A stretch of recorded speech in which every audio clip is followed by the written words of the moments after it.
This meeting is being recorded.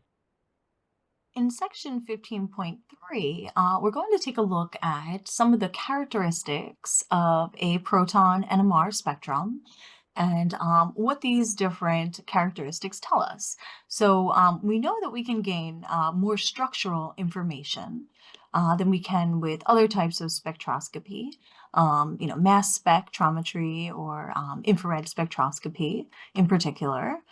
So with NMR spectra, we gain a different number of signals. So that's what we see here. So if we were to count the number of signals shown, we have 1, 2, 3 distinct signals. The signal location is referred to as the chemical shift. So that's that x-axis that you see there, that chemical shift. And the unit that's given in is in parts per million. And that has to do with the signal strength versus the magnetic field strength that's applied. So we'll talk about why it's in that unit of ppm.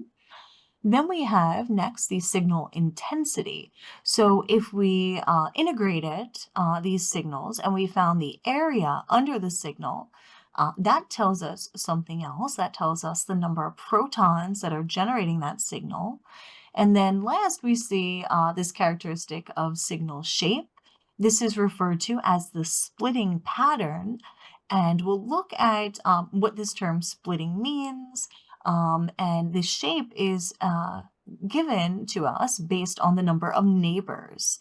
So per proton, we can see a splitting pattern or generation of a separate peak of our signal, depending on the number of protons that are around the proton giving that signal.